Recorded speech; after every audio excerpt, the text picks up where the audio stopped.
Hi everyone, welcome to the dot batch. इस lecture में हम सीखेंगे how to create a Git repository. जैसा कि हम लास्ट लेक्चर में पढ़ चुके हैं कि एक नॉर्मल फोल्डर ही गिट रिपोजिटरी में कन्वर्ट होता है। और गिट रिपोजिटरी क्या होती है? एक simple folder with some additional capabilities. वो एडिशनल कैपेबिलिटीज क्या होती हैं कि कोई भी फाइल अगर उसके अंदर है, उस फोल्डर के अंदर है, उस रिपोजिटरी के अंदर है, तो गिट वर्जन कंट्रोल सिस्टम जो है वो उसको वॉच कर पाएगा, उसे ट्रैक कर पाएगा। ठीक है, तो इसको कैसे क्रिएट करते हैं वो एक बार देखते हैं। आते हैं स्क्रीन पे, सिंपल एक फोल्डर बनाते हैं। पहले हम सिंपल एक फोल्डर बनाएंगे। हम इसका नाम रख लेते हैं डॉट डमी रेपो। ओके, इसके अंदर देखते हैं अभी हमारे पास कुछ भी नहीं है। ठीक है, this is an empty folder, इसमें कुछ भी नहीं है हमारे पास। ठीक है, गिट कैसे इनिशिएट करते हैं उसके लिए सबसे पहले हमें एक टर्मिनल खोलना होगा। ये टर्मिनल ओपन हो गया है।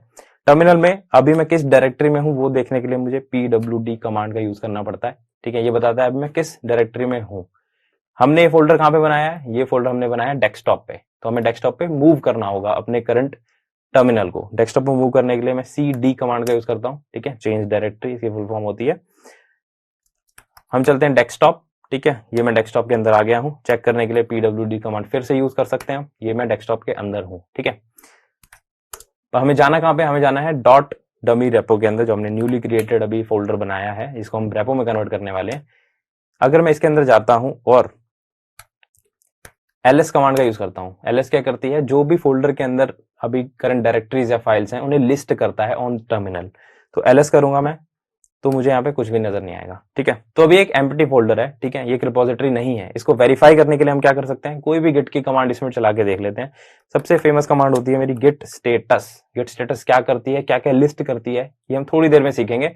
बट ऐसा समझो कि गिट स्टेटस कुछ करंट जो गिट रिपोजिटरी है उसका स्टेटस बताती है। ठीक है, इसको मैं चलाऊंगा तो आपको एक एरर दिखाई दे रहा है जो कि है नॉट ए गिट रिपोजिटरी। ठीक है, ये गिट रिपोजिटरी नहीं है। और आप ध्यान से देखो यहाँ पे डॉट गिट करके कुछ लिखा हुआ आ रहा है। ठीक है, इसके बारे में फिर से पढ़ने वाले हैं। ठीक है, इसको ध्यान में रखना।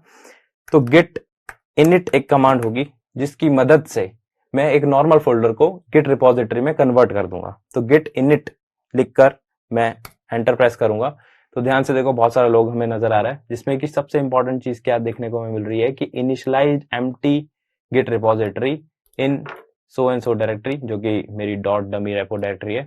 और ध्यान से देखो इसके एंड में डॉट गिट फोल्डर बन के आ गया है, डॉट गिट फोल्डर। अब बोलोगे इधर जाके मैं देखूं डॉट गिट फोल्डर, मुझे दिखाई नहीं दे रहा। बाय डिफॉल्ट ये जो फोल्डर होता है ये हिडन होता है। ठीक है, आपके मैक सिस्टम में भी हिडन होगा, विंडोज सिस्टम में भी हिडन होगा, लिनक्स में भी हिडन होगा।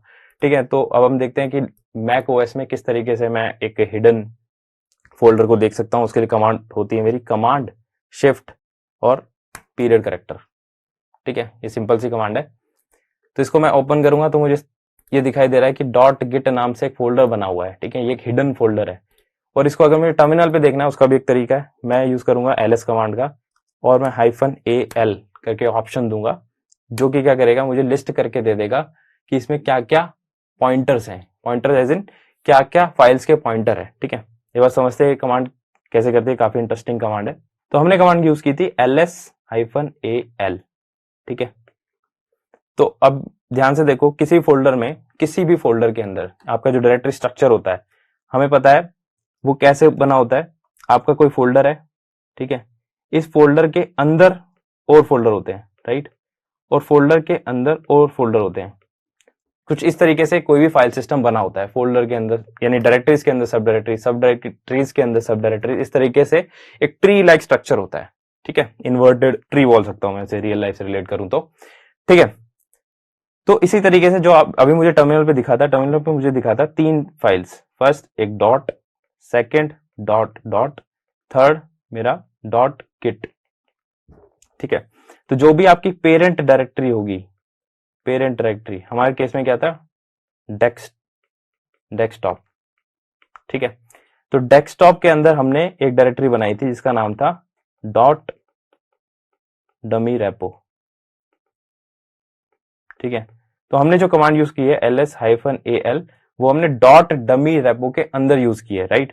तो उससे जो लिस्ट बनी है, ये यहां पर बनकर जो ये लिस्ट बनी है, ये लिस्ट क्या कर रही है, सबसे पहले वो डॉट पीरियड, इसको पीरियड कैरेक्टर बोलते हैं। पीरियड कैरेक्टर क्या दिखा रहा है कि मैं अभी करंट डायरेक्टरी का पॉइंटर है, यानी कि इसका जो भी पॉइंटर होगा ओएस के अंदर वो उसे बता रहा है। ठीक है, अगर थोड़ी सी कंफ्यूजन हो रही हो तो इट्स जस्ट दैट कि फाइल सिस्टम के बारे में पढ़ोगे तो ये चीजें बहुत ही बेसिक हैं, ठीक है। तो समझाने की कोशिश करता हूँ कुछ इस तरीके से। ये यहाँ पर ये जो डॉट है ये बता रहा है करंट डायरेक्टरी को मैं अभी जहां बैठा हूं, ठीक है। मैं अभी कहां बैठा था, डॉट डमी रेपो के अंदर बैठा था, ठीक है। और इसका पेरेंट कौन है, यानी कि मैं कहां से आया था, यानी एक स्टेप बैक, वो पीरियड बताता है, ठीक है। तो डॉट डॉट इस रेपोजिटरी के कॉरस्पॉन्डिंग डॉट डॉट जो है वो इसके प्रीवियस यानी इसके पेरेंट को बताएगी, हमारे केस में डेस्कटॉप को बताएगी, ठीक है। तो ये दो चीजें हमें समझ आ गई हैं। अब जो नया फोल्डर बना है डॉट गिट फोल्डर, ये जो डॉट गिट फोल्डर बना है ये बहुत इंपॉर्टेंट फोल्डर है। इसके अंदर क्या होता है, इसके अंदर मैं बोलता हूं मेटा डेटा होता है ऑफ गिट रिपोजिटरी, ठीक है। या फिर सिंपल सी बात बोलूं, एक फोल्डर और एक रिपोजिटरी में क्या फर्क होता है, एक डॉट गिट फोल्डर का फर्क होता है। और वो डॉट गिट फोल्डर क्या बताता है, वो मेटाडेटा बताता है, यानी कि यूजफुल इंफॉर्मेशन होती है उसके अंदर जो कि यूज की जाती है किसके द्वारा, वर्जन कंट्रोल सिस्टम के द्वारा। यानी कि गिट जो वर्जन कंट्रोल सिस्टम है वो इस डॉट गिट फोल्डर के ऊपर वॉच बना के रखता है, या इसके अंदर मेटा डेटा होता है कि कौन कौन सी फाइल कितनी मॉडिफाइड है, या फिर कौन सी फाइल रिवर्ट करनी है, ठीक है, या फिर कौन सी फाइल अभी स्टेज में है, ये सारी चीजें वर्किंग डायरेक्टरी में क्या क्या है, ठीक है। ये सारी चीजें आपको कंफ्यूजन क्रिएट कर रही होंगी। Don't worry, working directory, staging area क्या है, ठीक है, रिमोट एरिया क्या होता है, ये सारा हम पढ़ेंगे आगे, ठीक है। Don't worry about that. अभी हमारा फोकस था कि हमने किस तरीके से एक फोल्डर को एक गिट रिपोजिटरी में कन्वर्ट कर दिया, एक एम्प्टी गिट रिपोजिटरी के अंदर कन्वर्ट कर दिया, ठीक है। वापस स्क्रीन पे आते हैं। अब ये गिट रिपोजिटरी बन गई है, इसको देखने के लिए मैं फिर से गिट स्टेटस कमांड का यूज कर सकता हूं, ठीक है। गिट स्टेटस कमांड का यूज करूंगा तो मुझे देखो क्या क्या नजर आ रहा है। मुझे नजर आ रहा है कि we are on a branch master, ठीक है। इसके अंदर कोई कमिट नहीं है, नथिंग टू कमिट, अभी कोई कमिट करने के लिए कोई फाइल भी नहीं है, ठीक है। ब्रांच क्या है, कमिट क्या होता है, ये हम थोड़ी देर में सीखेंगे। अभी हमारा फोकस था कि हमने किस तरीके से गिट रिपोजिटरी बनाई, ठीक है। और जो हम बहुत देर से बात कर रहे हैं कि गिट जो सॉफ्टवेयर है वो क्या करता है, कोई भी नई फाइल आती है, कोई मॉडिफाइड फाइल पे वॉच बना के रखता है, ठीक है। तो वॉच कैसे करता है ये भी हम देख लेते हैं। तो हम एक टेक्स्ट फाइल क्रिएट करते हैं और उसे इस गिट रिपोजिटरी के अंदर डाल के देखते हैं, ठीक है। तो text edit, default text editor की मदद से बना के देखते हैं एक बार। इसमें कुछ भी लिख देते हैं ABCD, ठीक है, उसको सेव कर देते हैं।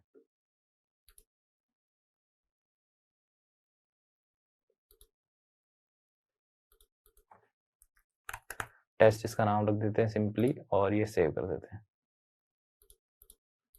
अब ध्यान से देखो यहाँ पर एक फाइल ऐड हो गई है, ठीक है। अब देखते हैं किस तरीके से जो गिट है वो इसको कैसे वॉच करता है। अब मैं फिर से अगर गिट स्टेटस कमांड चलाऊंगा तो ये कह रहा है कि एक अनट्रैक्ड फाइल ऐड हुई है, ठीक है, अनट्रैक्ड फाइल जिसका नाम है test.rtf, ठीक है। अब ये आपसे बोल रहा है कि इस कमांड को यूज करो, गिट ऐड कमांड जिसके बारे में हम पढ़ेंगे, to include it what will be committed, यानी कि इसको गिट रिपोजिटरी में इंक्लूड करने के लिए भी आपको एडिशनल कमांड का यूज करना पड़ेगा, ठीक है। अभी हमारा क्या टारगेट था कि अभी हमें समझ आ गया कि अगर हमने कोई एक फाइल ऐड करी है तो गिट को पता है कि यहाँ पे कुछ नया ऐड हुआ है, हेंस इट इज प्रूव्ड कि एक गिट रिपोजिटरी हम बना चुके हैं, ठीक है। तो अगर आपको खुद की एक रिपोजिटरी बनानी थी, एक एम्प्टी प्रोजेक्ट स्टार्ट करना था, वो तो हमने सीख लिया।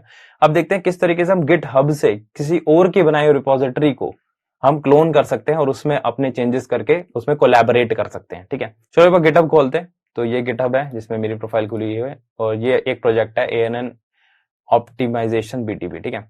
तो अब आप ध्यान से देखो, ये एक रिपोजिटरी है, ठीक है, जो किसी ने बनाई होगी, ठीक है, और आप इसमें कुछ कंट्रीब्यूट करना चाहते हो तो इसके लिए एक कमांड होती है गिट क्लोन, ठीक है, गिट क्लोन। तो हम ध्यान से देखते हैं, ये हमारा गिट हब है, ठीक है। ये गिटहब क्या था, एक सर्विस है जिसमें बहुत सारी गिट रेपोज है ना। ये हमें समझ आ गया था, बहुत सारी गिट रेपोज है। ये आपका डेस्कटॉप है,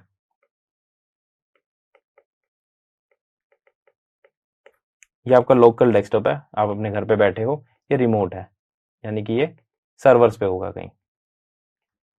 अब आपको क्या करना है, एक रिमोट पे रखी हुई एक गिट रिपोजिटरी, आप उसको कॉपी करके अपने लोकल पे ले आओगे, ठीक है। तो कॉपी करके आप अपने लोकल पे ले आए, तो इसको गिट की टर्मिनोलॉजी में इस चीज को बोलते हैं हम गिट क्लोनिंग, ठीक है। तो इसकी कमांड होती है सिंपल सी गिट क्लोन, उसको देखते हैं कैसे वर्क करते हैं वो। सबसे पहले मुझे चाहिए इस गिट रिपोजिटरी का URL, उसके लिए मुझे यहाँ कोड पे क्लिक करना पड़ेगा और यहाँ पे ये मेरे पास URL है, इसको मैं कॉपी कर लेता हूं सिंपली, ठीक है।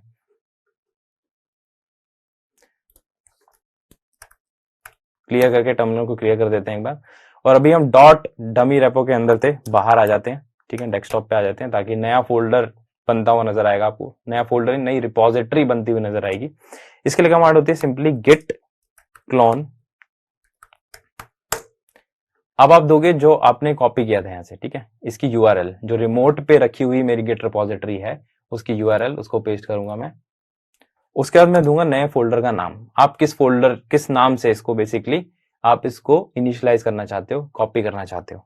न्यू नाम आप कुछ भी दे सकते हो, इसका नाम मैं देता हूं माई बीटीपी, ठीक है। अब ये इस फोल्डर, ये न्यू फोल्डर बनेगा माई बीटीपी नाम से, और जितना भी कोड रिमोट पे यहाँ पे रखा हुआ है, जितना भी कोड है ये आपको यहाँ पर दिखाई देगा। एंटर दबाते हैं, ये देखो क्लोनिंग इनटू माई बीटीपी, ये सारी क्लोनिंग चल रही है, बहुत ही बढ़िया। अब आप ध्यान से देखो यहाँ पर एक फोल्डर बन के नजर आ गया है हमें। इसको ओपन अगर मैं करूंगा तो जो जो फाइल्स आपकी यहाँ पर रखी हुई थी, ठीक है, वो सारी फाइल्स मुझे यहाँ पर मिल गई हैं। यानी कि आपने किसी और का प्रोजेक्ट गिट की मदद से क्लोन कर लिया है। अब आप इसमें कोलैबोरेट भी कर सकते हो, ठीक है। अब ध्यान से देखो जो भी हमने गिट कमांड अब तक सीखी है वो सारी इस पे वर्क करेंगी, ठीक है। गिट स्टेटस करके देखते हैं। सॉरी, हमने डेस्कटॉप में कर दिया, हमें पहले इसके अंदर जाना पड़ेगा। हमें पहले इसके अंदर जाना होगा, या हम अंदर चले गए, गिट रिपोजिटरी के अंदर आ चुके हैं हम। अब हम गिट स्टेटस कमांड का यूज करेंगे। अब ध्यान से देखो हमें नजर आ रहा है we are on branch master, कोई ब्रांच नाम की कोई चीज होती है, हम मास्टर नाम की ब्रांच पे हैं, ठीक है। और there is nothing to commit, मतलब जो रिमोट पे फाइल्स रखी हुई थी वही की वही फाइल्स आपकी यहाँ पे, आपने फाइल्स में कोई चेंज नहीं किया है, ठीक है। बहुत ही अच्छे। अब हम फोल्डर में चलते हैं, बीटीपी माई बीटीपी फोल्डर के अंदर। अब किसी भी एक फाइल में कोई चेंज करते हैं, ठीक है। एक पाइथन की फाइल है, इसको खोल लेता हूं मैं, कुछ भी चेंज कर देता हूँ। जो minimum number of hidden neurons है इसकी वैल्यू मैं 50 कर देता हूँ सपोज, वही मैं सेव कर देता हूँ। सेव करके मैंने क्लोज कर दिया। अब अगर मैं यहाँ फिर से गेट स्टेटस कमांड का यूज करूंगा तो it should track my new change, right. तो अगर मैं इसको एंटर करूंगा तो आप ध्यान से देखो ये बोल रहा है कि goa.py करके पाइथन की फाइल है, इसको आपने मॉडिफाई कर दिया है, ठीक है, मॉडिफाई कर दिया है। एक और एडिशनल कमांड आपको बताता हूं कि अगर आपको देखना है कि फाइल में क्या मॉडिफाई हुआ है या फिर रिपोजिटरी में क्या क्या मॉडिफाई हुआ, उसके लिए मैं गिट डिफ करके कमांड का यूज कर सकता हूं। इस कमांड को एक्सटेंसिवली हम आगे आने वाले लेक्चर में पढ़ेंगे, बस एक बोनस की तरह मैं बता रहा हूं आपको। गिट डिफ करके आप एंटर करोगे तो आपको दिख जाएगा कि एक गोवा नाम की फाइल है, ठीक है, उसके अंदर ये लाइन हटकर ये न्यू लाइन ऐड हुई है, ठीक है। तो देख लो किस तरीके से आपका जो गिट सॉफ्टवेयर है वो कैसे वॉच करके बैठा है, ट्रैक कर रहा है आपके चेंजेस को, ठीक है। तो इस वीडियो में इतना ही, और आगे और बहुत सारी कमांड्स हम नेक्स्ट वीडियो में पढ़ेंगे। तब तक के लिए गुड बाय।